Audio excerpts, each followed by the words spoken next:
আপনি কি খুব বোকা? চাইছেন একটু চালাক হতে? তাহলে আমার কথাগুলো মন দিয়ে শুনুন। আর শুধু শোনা নয়, বোঝার চেষ্টা করুন। দেখুন, চালাক হওয়া বা বোকা হওয়া মানুষের সহজাত বৈশিষ্ট্য। যে চালাক সে সাধারণত ছোট বয়স থেকেই চালাক হয়, আর যে বোকা সেও সাধারণত সেই ছোট্টবেলা থেকেই বোকা হয়। কিন্তু আজকে ডেটে দাঁড়িয়ে বোকা মানুষের কোনো দাম নেই। বোকা মানুষের দাম এই কারণেই নেই কারণ বোকা মানুষদের ঠকানোটা খুব সহজ, আর যারা অন্যকে ঠকাতে পারে তারাই দিন শেষে সবার চোখে হিরো হয়ে ওঠে। তবে আপনি চালাক হয়ে অন্যকে ঠকাবেন সেই পরামর্শ আমি অবশ্যই দেব না, কিন্তু আপনি চালাক হয়ে নিজেকে যাতে রক্ষা করতে পারেন তার কিছু উপায় আমি আজকের এই ভিডিওতে তুলে ধরব। আসুন জেনে নিই উপায়গুলো কি কি। নাম্বার 1, সবার সব কথা শুনুন, কিন্তু নিজের ব্যক্তিগত কথা বা যে কথা অন্যে জানলে আপনার ক্ষতি হতে পারে এমন কোনো কথা কাউকে বলবেন না। মনে রাখবেন, কার মনে কখন কি চলে সেটা তার মুখ দেখে কখনোই বোঝা যায় না। নাম্বার 2, যে একবার আপনার বিশ্বাস ভেঙেছে তাকে পুনরায় বিশ্বাস করার ভুল করবেন না। মনে রাখবেন, অন্ধ লোককে আলো দেখানো আর বিশ্বাসঘাতককে পুনরায় বিশ্বাস করা দুটোই কিন্তু এক।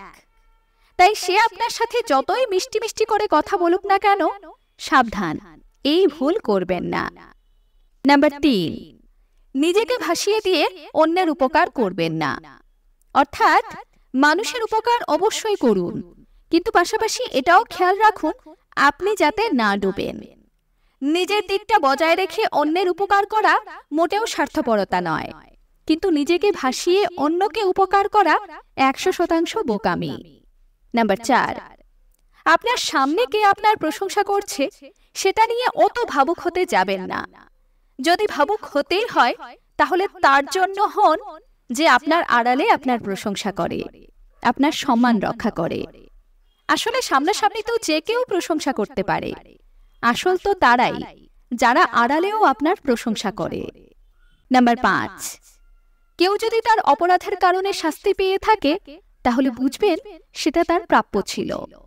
আসলে সব অপরাধের ক্ষমা হয় না, সেখানে আপনি তার কুমিরের কান্নায় গলবেন না, বরং আপনি যদি সত্যি তার ভালো চান তাহলে তাকে শাস্তি পেতে দিন। উপযুক্ত শাস্তি পেলেই সে নিজেকে শোধরাতে পারবে, নয়তো সে বারবার একই ভুল করবে আর আপনার সামনে দুফোঁটা চোখের জল ফেলে পার পেয়ে যাবে। নাম্বার 6, বোকা মানুষদের অন্যরা খুব সহজেই বিভ্রান্ত করতে পারে, কিন্তু আপনি তেমনটা হতে দেবেন না। নিজের উপর বিশ্বাস রাখুন, নিজের সিদ্ধান্তের উপর ভরসা রাখুন। আপনার উদ্দেশ্য যদি সৎ হয় ঈশ্বর আপনার সহায় হবেন। তাই অন্যের কথায় নিজের সিদ্ধান্তের উপর সন্দেহ করবেন না। আপনি বোকা হলেও মানুষ ভালো, আর ভালো মানুষদের দ্বারা ভুল হলেও অন্যায় কখনো হয় না। এই কথাগুলো মনে রাখবেন, দেখবেন আপনার জীবন অনেক অনেক সহজ হয়ে যাবে। আর আমার এই কথাগুলোর সাথে একমত হলে কমেন্ট করে অবশ্যই জানাবেন।